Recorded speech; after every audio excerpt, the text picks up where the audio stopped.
compartilhar um texto da Bíblia Sagrada que está no livro, que está em Salmos 128. Vocês podem se assentar. Eu cumprimento, os que estão nos assistindo pelo Facebook, a paz do Senhor Jesus, aqueles que vão ouvir essa mensagem depois. A minha oração é para que Deus ele entre na sua casa, que Ele cure a sua família, que Ele entre com paz, com alegria, com felicidade. Amém? Que essa palavra ela fique no nosso coração. Salmo 128 nos diz assim: Bem-aventurado aquele que teme ao Senhor e anda nos seus caminhos. Do trabalho de tuas mãos comerás, feliz será e tudo irá bem. Tua esposa, no interior de tua casa, será como uma videira frutífera. Teus filhos, como o rebento da oliveira, a roda da tua mesa. Eis que será abençoado o homem que teme ao Senhor. O Senhor te abençoe de Sião, para que vejas a prosperidade de Jerusalém durante os dias de tua vida. Veja os filhos de teus filhos e paz sobre Israel. Amém? Que essa passagem, que esse salmo e que essa palavra faça morada, encontre morada no seu coração. Sabe, nós sabemos que a família, ela tem sido um alvo de Satanás. Satanás, ele tem afligido a família de uma forma muito feroz. Eu amo a minha família. Eu amo ser casada com quem eu sou casada. Nós somos casados há 20 anos. Nós namoramos pouco tempo. Noivamos 1 ano e namoramos... pouco tempo. 6 dias. Não, E é muito bom quando a gente tem uma família que a gente ama e a gente sabe que é amado por ela. Quando a gente chega em casa, você pode olhar nos olhos do seu esposo, nos olhos da sua esposa, você pode olhar nos olhos do seu filho, da sua filha, e ver que ali você encontra um abrigo, ver que ali você tem um suporte. E as famílias, no tempos atuais, elas têm sofrido ataques de Satanás. E Satanás ele tem entrado nos lares como aqueles gases que a gente não vê. E ele vem entrando sorrateiramente, sem a gente perceber, trazendo o quê? Confusão para dentro dos lares, trazendo discórdia, confusão de mente, trazendo desconfiança. E, às vezes, até mentira dentro dos lares. Satanás ele tem tido essa artimanha. Como na Segunda Guerra Mundial, que eles colocavam as pessoas dentro de um quarto, fechavam as portas e ligavam o gás pelos basculhantes. Eu não sei, aqui quase não tem basculhantes, mas no Brasil eram aquelas janelinhas pequenininhas, e ali o gás ia entrando, e quando se sentia, já estava morto. E eu vejo aqui, sabe, que esse salmo, ele é um salmo de esperança. Eu vejo aqui o quanto Deus quer abençoar a nossa família, o quanto Deus tem planos maravilhosos para a minha e para a sua família. Sabe por que Satanás ele tem esse desejo de destruir a família? Porque a família, ela não é só porque ela é uma instituição de Deus, mas a família ela tem uma missão muito séria aqui na Terra. Nós temos a missão de, como família, gerar a imagem e a semelhança de Deus. Satanás ele não quer que a gente gere a imagem e a semelhança de Deus.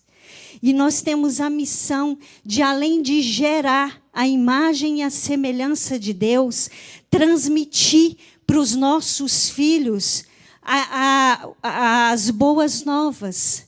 Nós temos a missão de transmitir para os nossos filhos o ensinamento. A família ela tem o potencial de gerar. E Satanás ele não gosta que nós geremos filhos. Quando nós geramos os nossos filhos, nós estamos gerando o quê? a imagem e a semelhança de Deus. Deus fez homem e mulher à imagem e semelhança dele. E nós temos essa missão. Lá no Salmo 78 diz assim, verso 3 diz assim: o que ouvimos e aprendemos, o que ouvimos e aprendemos e que nos contaram nossos pais, não encobriremos a seus filhos, contaremos às vindouras gerações os louvores do Senhor e o seu poder, as maravilhas que fez. Conte a seus filhos coisas boas, conte a seus filhos coisas novas. Sabe por quê? Às vezes a maioria de nós, pais, principalmente se nós tivemos uma vida mais dura no Brasil, ou aqui, quando chegamos, muitas das vezes nós passamos para os nossos filhos experiências tristes. Às vezes nós passamos para eles apenas as nossas experiências tristes. Mas conte para os seus filhos as experiências pessoais que você teve com Deus. Olha, eu passei pelo vale, mas eu venci por causa de Deus. Olha, eu passei aqui, mas nós vencemos por causa de Deus. Conte para ele as boas novas do Senhor. Sabe, Deus, ele quer abençoar o nosso lar com paz. Eu vejo nesse salmo que ele quer abençoar a gente com paz, com alegria, com prosperidade, com longevidade, como é que fala? Esqueci, como é que? Longevidade de vida. Esse salmo, ele é a continuação do Salmo 127. Só que o Salmo 127, ele vem formando uma família no sentido de guerrear. E aqui já é uma família de agricultores. Porque no contexto desses salmos, naquela época, o jeito de viver daquele povo era um jeito agricultor. E o estilo de felicidade, o entendimento de felicidade que eles tinham era o quê? Um homem que temia a Deus era o quê? Ele era feliz por ter trabalho, ele era feliz por ter uma esposa, e ele era feliz por ter filhos, ele era feliz porque ele ia viver muito tempo, ele era feliz porque ele ia poder ver os seus netos, ia ver os netos, os bisnetos, e aí sucessivamente. E mais, eles tinham uma visão não somente da família ali, de ver somente os filhos, ele tinha uma visão de bênção nacional. Se você vê eles vão longe dos filhos e paz sobre Israel. Ou seja, a minha família e a sua família precisa ser bênção na nação em que eles estão, na nação em que nós estamos. Uma bênção nacional. Olha, essa igreja é uma igreja de família. Nós vemos aqui que o pastor Eliseu, ele criou os filhos e os filhos estão servindo nessa igreja. E aqui já tem os netos e olha que maravilha é você poder ver os seus filhos ensinando para os seus netos aquilo que você ensinou para eles. Essa é a visão deste homem que teme a Deus. Ele vê um homem, ele vê lá na frente. Olha que coisa linda, se não é isso que nós desejamos. Este salmo, dentre outros salmos, o 127 e por aí afora vai, eles eram cantados em uma procissão, da qual as famílias subiam para Jerusalém. Eu estudei que em Jerusalém fica em cima. Então, todo mundo subia para Jerusalém. Eles iam cantando estes hinos, estes salmos. Para quê? Talvez seja para incentivar as novas gerações a agradecer a Deus pelos benefícios que o Senhor deu a eles. Talvez seja para ensinar as novas gerações que as bem-aventuranças, o temor de Deus, talvez seja para isso. E não é isso que nós queremos. Fala sério, nós não queremos caminhar para o céu de mãos dadas com a nossa família. Nós precisamos ter, eu já falei aqui sobre alvo, nós precisamos ter um alvo. O nosso alvo é Cristo e o nosso alvo é a salvação. Nada pode ser mais importante na nossa vida e na vida da nossa família do que a salvação. Nós queremos subir lugares altos, nunca descer, rumo a Jerusalém. Ali eles iam nessa procissão, levando a família para o altar de Deus. Altar de Deus significa a presença de Deus. Altar de Deus significa presença. Naquela época, a presença de Deus era representada lá, num templo, pelos sacerdotes, e eles iam e adoravam e prestavam os teus cultos. Hoje, a presença de Deus é dentro de nós. Hoje nós temos a presença dele dentro de nós. Hoje, o que nós precisamos fazer quando nós precisamos levar a nossa família até o altar de Deus? Nós agora precisamos trazer a presença de Deus para dentro do nosso lar. Agora nós precisamos trazer essa presença, ensinar os nossos filhos que essa presença está dentro de nós e lembrar isso o tempo inteiro. Aleluia! Aqui diz, bem-aventurado o homem, bem-aventurado aquele que teme. Olha, o homem que teme ao Senhor, a mulher que teme ao Senhor, ele é feliz. Bem-aventurado significa feliz. O homem que teme ao Senhor, temor e ter medo de Deus são duas coisas diferentes. Quando eu tenho medo de alguma coisa, o que eu faço? Eu me afasto. Eu nem chego perto daquilo que eu tenho medo. Eu nem vou lá perto daquilo que eu tenho medo. Então, se eu tenho medo de Deus, eu vou me afastar de Deus. Por quê? Porque eu vou ter medo dele revelar as minhas mazelas. Eu vou ter medo dele revelar aquilo que tem dentro do meu coração. Eu vou ter medo dele porque ele pode me castigar. Agora, o homem que teme a Deus, não. Aleluia! O homem que teme a Deus, ele se aproxima de Deus. O homem que teme a Deus, ele prostra diante dele. O homem que teme a Deus, ele chega cada vez mais, ele obedece os mandamentos de Deus, não porque ele tem medo, ele obedece os mandamentos de Deus porque ele entende que são orientações para a sua vida. Os mandamentos de Deus não se tornam peso quando o homem teme a Deus. Os mandamentos de Deus se tornam bênção. É algo fácil de levar. O homem que teme a Deus, deixa eu dizer algo, existem coisas no nosso coração que marca. Existem coisas que a gente vê e a gente vive e marcas. Nunca saiu da minha cabeça, Jardel e Ana Cláudia, uma dinâmica que eles fizeram para nós no passeio de família há uns anos atrás, sobre os gatos e os pássaros. Gente, ali houve um sorteio, e por incrível que pareça, a maioria das crianças dessa igreja viraram gatos, e os adultos tudo pássaro. Pense numa passarinhada sem lugar. Então, os gatos iam atacar os pássaros. E nós, pássaros, fizemos aquele cerco assim, colocamos as grávidas dentro e já imaginamos que os gatos iam entrar dentro do círculo para pegar alguma coisa. Então, a gente já ficou ali na defensiva. E aí, daí a pouco, soltaram os gatos. Pensa nos gatos violentos, gente. Dentro dessa igreja, tinha uns gatinhos bem grandes que só Jesus na causa. E aí os gatos vieram com a violência e, de repente, a minha filha era um gato. Pensa. E ela chegou e pegava assim meu telefone. E eu falei, o que você está fazendo? Ela, mamãe, por favor, olha que gata educada. Por favor, me dê seu relógio, me dá seu telefone. Eu falei, mas para quê?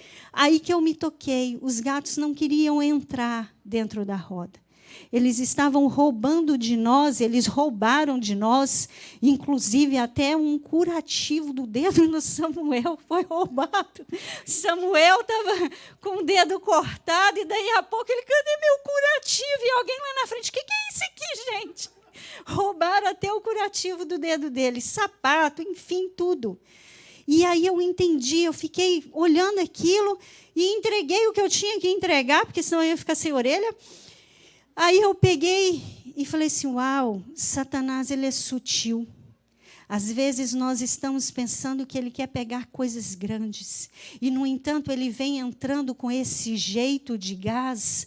Sabe o quê? Tirando os princípios e valores. Coisinhas pequenininhas que, às vezes, nós não sentimos falta. Às vezes, porque eu posso viver sem relógio. Eu posso viver sem telefone. Eu posso ficar sem essas coisas. Eu posso ficar sem sentar na mesa com a minha família. Eu posso ficar, eu sobrevivo sem sentar na mesa, mas e os ensinamentos? E os princípios? Talvez o único tempo que nós temos hoje aqui nessa terra seja o de sentar em volta da mesa com os nossos filhos e o nosso esposo. Você sabia que a presença sobrenatural de Deus à mesa, ela revela potenciais? Você sabia que na mesa você pode olhar para os olhos da sua família e descobrir que existe algo do qual você precisa estar orando e intercedendo? Que Deus te dá estratégias sobre aquilo ali, que você pode descobrir coisas ali que você nem imagina, coisas que o diabo vem roubando. O homem que teme a Deus, ele se posiciona, ele não negocia seus princípios, ele firma sua decisão, ele não tem medo de confrontos. Para eu caminhar com a minha família para o altar de Deus, eu preciso tomar decisões. E muitas das vezes as decisões são bem difíceis de ser tomadas. Tem pais que às vezes têm medo de confrontar os filhos. Nós ficamos com medo de dizer não para eles. Mas se nós pensarmos que nós estamos aqui para gerar a imagem e a semelhança de Deus, para gerar futuras pessoas que vão gerar e vão continuar gerando, deixa eu dizer algo, Satanás ele pode investir o tanto que ele quiser contra a família, mas ele não vai prevalecer, porque a família é um projeto de Deus e os planos de Deus, eles não podem ser frustrados, amém? Amém? Aleluia? Deixa eu ver, minha garganta seca demais. E às vezes nós precisamos tomar decisão, como Josué. Josué, ele chamou todas as tribos de Israel. Sabe, às vezes quando nós lemos histórias, e ele disse, eu e a minha casa serviremos ao Senhor. Às vezes quando nós lemos as histórias da Bíblia, nós lemos como que para eles foram muito tranquilo, para eles foram muito fácil. Porque às vezes nós não conseguimos nos colocar no lugar deles. Quando nós lemos as histórias da Bíblia, nós precisamos nos colocar ali dentro e sentir na pele. Sabe por quê? Porque para eles não foi tão fácil quanto a gente pensa. Se nós formos analisar hoje, para eles foi muito mais difícil do que para nós. Porque na época deles não tinha, até Jesus ir ser assunto ao céu e mandar o Espírito Santo, eles não tinham o Espírito Santo dentro deles. E hoje nós não temos desculpa, porque hoje nós precisamos despertar essa comunhão que tem dentro de nós com o Espírito Santo dele. Amém? E Josué, ele fez essa escolha. Ele decidiu, mas ele não decidiu servir a Deus sozinho. Ele decidiu com a família dele. Olha, naquela época, o povo também havia se corrompido. Naquela época, a mistura com outros povos, a cultura já havia se envolvido ali. Às vezes, o nada a ver daqui, o nada a ver dali, já iam influenciando na adoração a Deus, na verdadeira fidelidade ao Senhor. Eles já estavam perdendo essa fidelidade. E o que nós não podemos fazer é perder a nossa fidelidade. O que nós não podemos fazer é deixar de nos posicionar e ensinar os princípios e valores de Deus. O mundo está mudado? Tá. O mundo evoluiu. Você evoluiu com o mundo? Evoluí. Mas existem coisas que não mudam nunca. São os valores e os princípios que Deus colocou. Deixa eu te dizer algo. Quando João Batista, precursor de Jesus, ele veio ensinando o quê? Arrependimento. Jesus, ele veio ensinando o quê? Arrependimento. Ele veio ensinando arrependimento. Os discípulos ensinaram arrependimento. E hoje, qual que é o meu e o seu papel? Ensinar arrependimento para os nossos filhos e guiá-los ao caminho e à direção certa. Porque quando eles tiverem que sair do ninho e seguir os seus caminhos, eles vão estar preparados, como fala aqui comparando os filhos como a oliveira. A oliveira, a raiz dela é tão profunda, mas tão profunda que você pode cortar os galhos dela, você pode cortar ela toda, mas se a raiz estiver intacta, ela floresce novamente. Nós precisamos criar filhos assim, que floresçam ao tempo, não importa, eles sobrevivem às secas. A oliveira sobrevive a tempos difíceis, a tempestades difíceis. E é assim que o homem que teme a Deus, ele reafirma todos os dias para a sua família quem é Deus. Ele leva isso para dentro da casa dele. Deixa eu dizer, Jesus, nós pais precisamos nos firmar. Às vezes nós pais que estamos desequilibrados às vezes. E nós precisamos nos firmar e nos posicionar e entender que é Jesus que nos guia, que nós somos sustentados é por Ele, pelo amor dEle. O pastor Linderson pregou domingo passado de manhã, dizendo assim, que como nós seríamos pais melhores, esposas melhores, maridos melhores, filhos melhores, amigos melhores, se nós fôssemos mais parecidos com Jesus. Se nós fôssemos mais parecidos com Jesus. Mas para isso eu preciso trazer Jesus para dentro do meu lar. Eu preciso me limpar das minhas impurezas. Como diz em 2 Coríntios, versos 7 e 1. Limpar de quê? Limpar da incredulidade. Limpar de pensamentos tortos. Pensamentos torpes. Aperfeiçoar a minha santidade em amor. Deixa eu dizer algo. Crie hábitos com os seus filhos. Desde quando minha filha era pequenininha, nós temos hábitos na nossa casa. Temos o hábito, às vezes passava o dia todo, ela nunca contava nada. Chegava à noite, a gente tinha o hábito de deitar, ler junto, e ali ela abria o coração para nós. Crie hábitos. Nós assistimos filmes juntos. Deus sempre fala muito comigo através de filme. Eu amo filme. E Deus fala sempre muito comigo através de filmes. Nós assistimos, eu e a Júlia, nessa pandemia, nós assistimos uma série. E no início essa série parecia muito boa. Assista filmes com seus filhos, se vocês gostam e se eles gostam. E a série parecia muito boa, uma coisinha normal, assim, tranquila. Daí a pouco começou aquela mistura enfim, se fosse para me dar um nome para aquela série, eu diria tudo que um adolescente, um pré-adolescente, um jovem nunca deve fazer na vida. Mas dentro daquela série, eu pude discutir com a minha filha. Às vezes você olha para ela e diz, ela tem só 12 anos. Mas deixa eu te dizer, não se engane, seu filho sabe muito mais coisas do que você consegue. Ele sabe mais coisas do que você sabe. Na idade dele, hoje, na idade da minha filha, ela tem muito mais conhecimento do que eu. Existe um aparelho que ela aprende tudo. Então, quando o seu filho chegar para você com alguma questão, pergunte onde ele viu, de quem que ele viu, como ele viu, para saber o que é que ele está pensando. E aí, seja verdadeiro, de acordo com a idade dele. Fale para ele, instrua ele, crie hábitos dentro do seu lar. Crie hábitos quando você for passear de carro com seu filho. Amém? Amém, aleluia. Feliz, o homem ele é feliz, sabe com o quê? Com o trabalho. Aqui diz que ele é do trabalho de tuas mãos comerás e feliz será. Isso chama-se satisfação. Um trabalho árduo de agricultor. Ele era satisfeito. Investimento, pais. Às vezes nós pais estamos investindo pouco. Às vezes nós pais estamos deixando. Não sei, acredite. Se você trazer Cristo para dentro da sua casa, como centro da sua casa, você vai ter muito trabalho.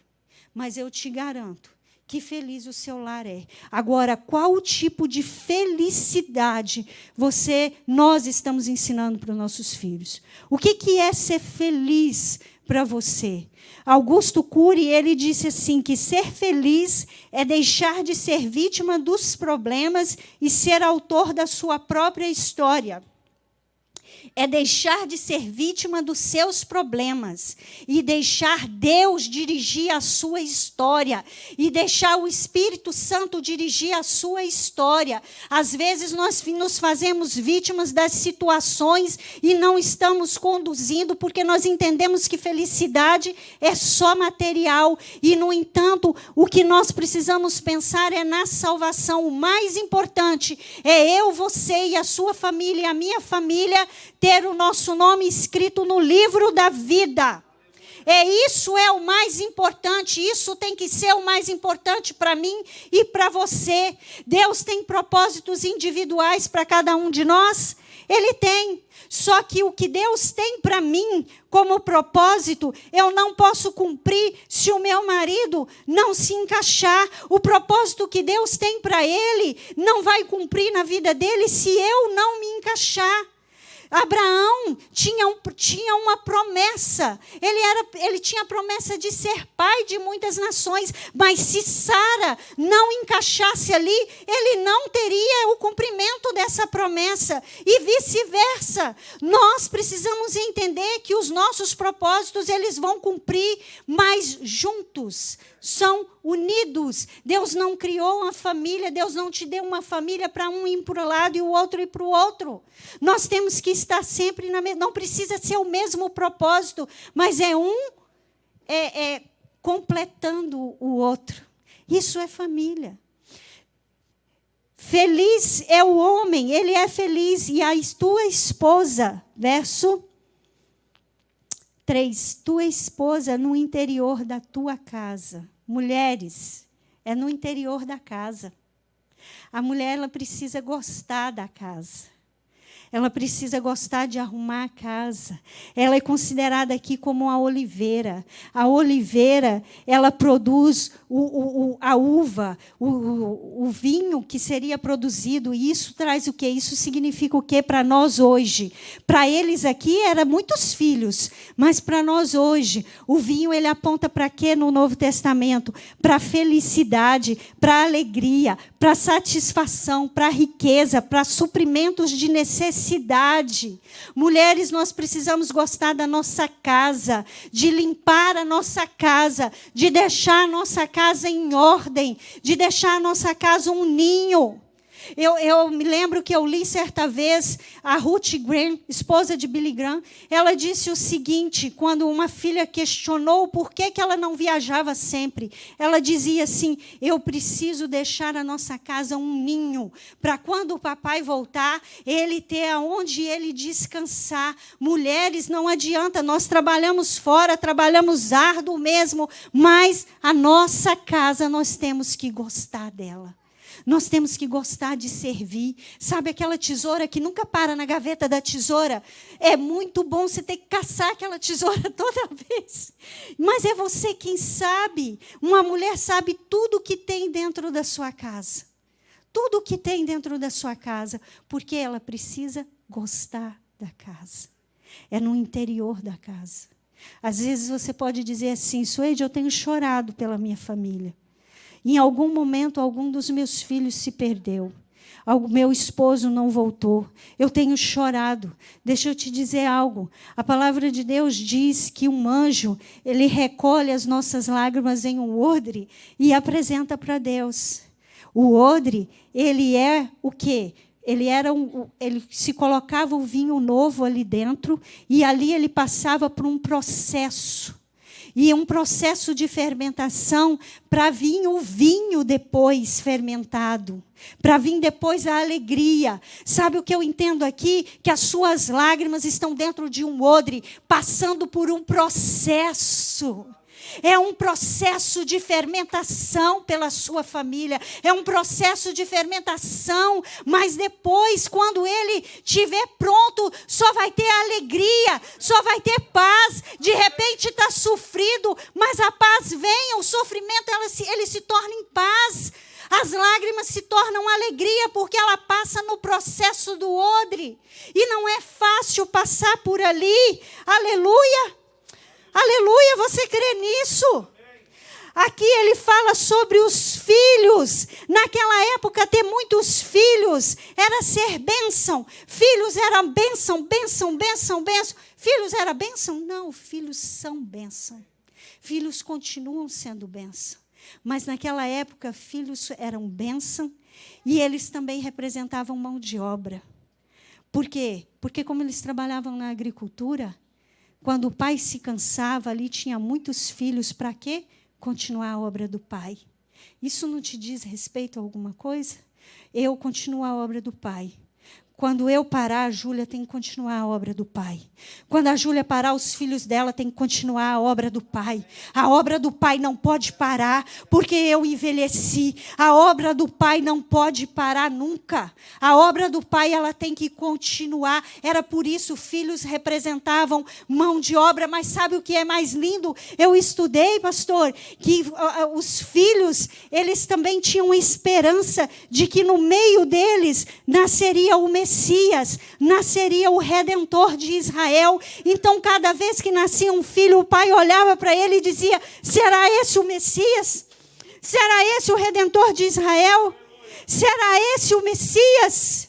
Ah, como eu queria ser agraciado se o Messias nascesse na minha casa. Deixa eu te perguntar uma coisa. O que você vê com o seu filho quando você olha para o seu filho? O que você vê nele? Qual o potencial que você vê nele? Qual as possibilidades que ele tem? Qual as possibilidades que você tem dado para ele? Você olha para ele e vê que ele vai ser um médico? Você olha para ele e você já projetou que ele vai ser um advogado? Ou você olha para ele e fala assim: Senhor, escolhe a profissão dele. Mas o que eu mais desejo é que o Senhor o use dentro da profissão que o Senhor escolher para ele. Veja o nosso Brasil.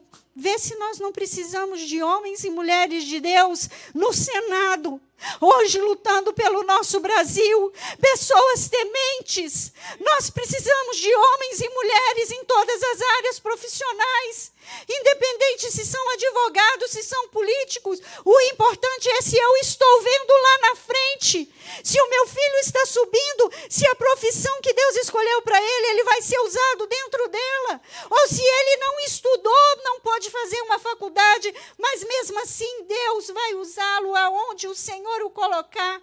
Deixa a profissão do seu filho na mão de Deus. Deixa o seu filho na mão de Deus. Pede só que o nome dele esteja escrito no livro da vida.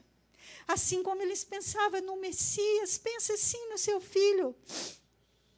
Aleluia! Glória a Deus! Aleluia! Tem um versículo na Bíblia que eu gosto muito, que fala assim: se a nossa esperança em Cristo se limita apenas nesta vida, somos as pessoas mais infelizes deste mundo. Algumas versões dizem: somos os homens mais miseráveis, somos os mais miseráveis de todos os homens. Veja, a esperança também está em Cristo, só que está em Cristo apenas para benefício terreno.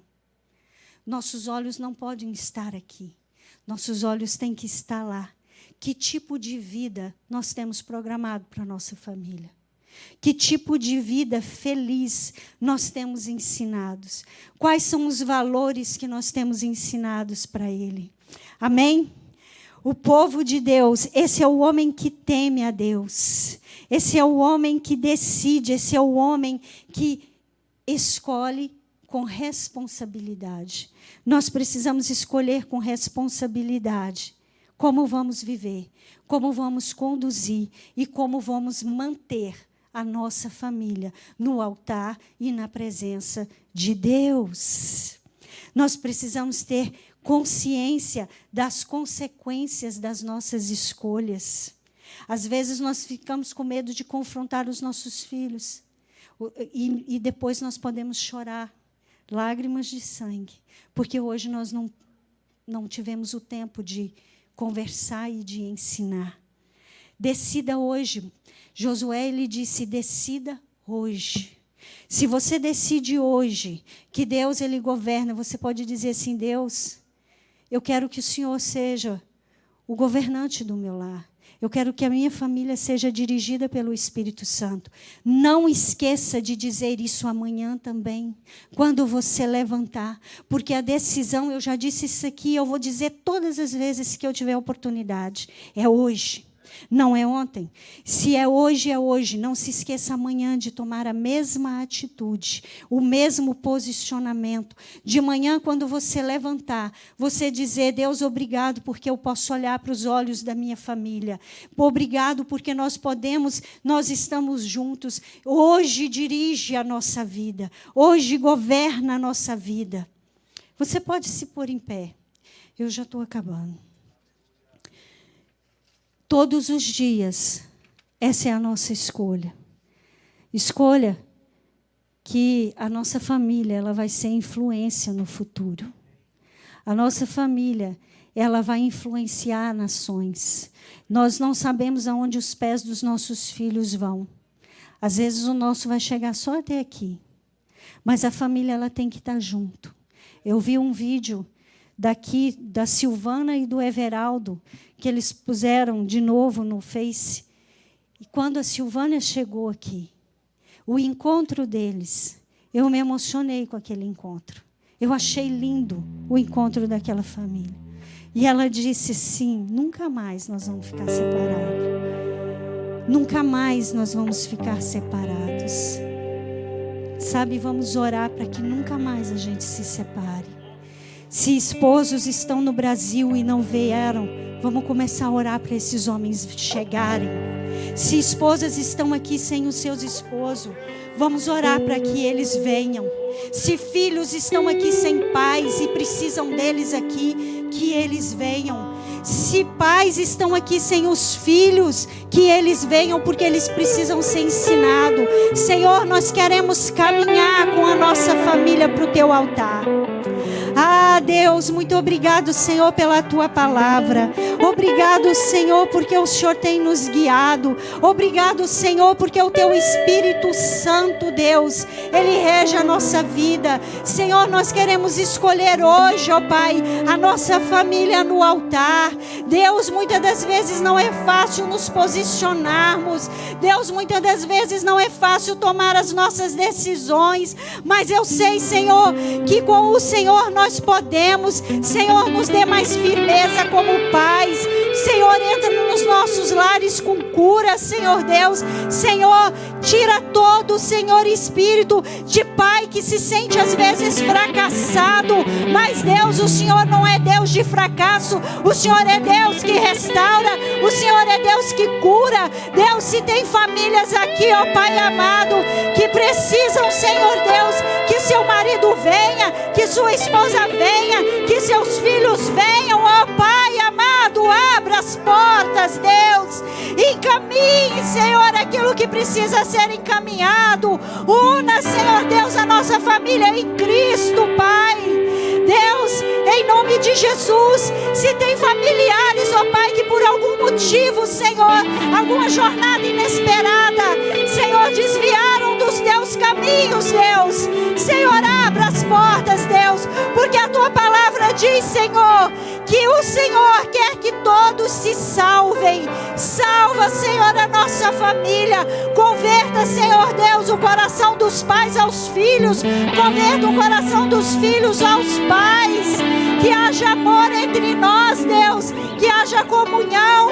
Que haja a tua presença, Pai, em nome de Jesus.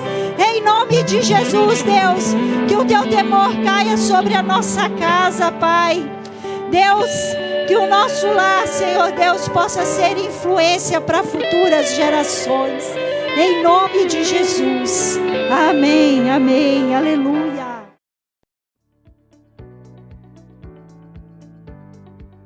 A paz, meus irmãos.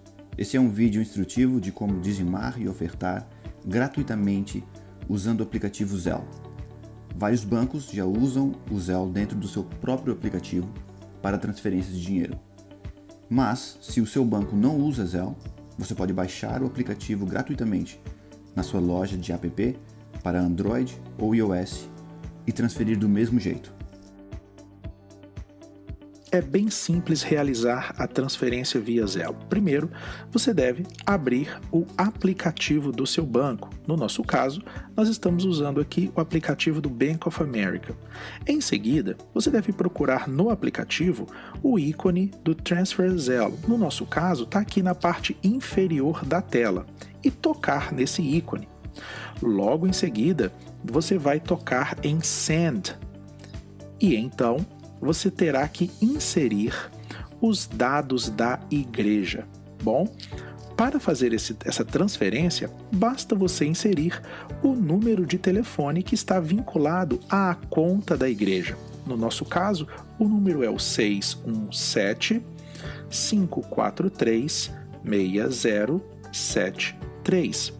E em seguida, você clica em Send Money.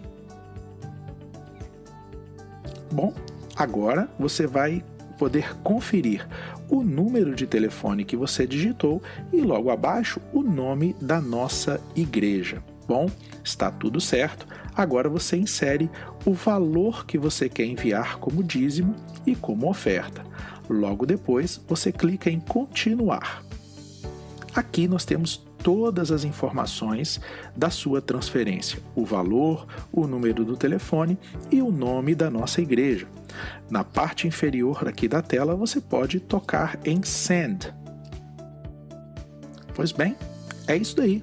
Já está tudo certo. Você já enviou o seu dízimo e sua oferta e cumpriu o seu papel de ser fiel a Deus em todas as circunstâncias.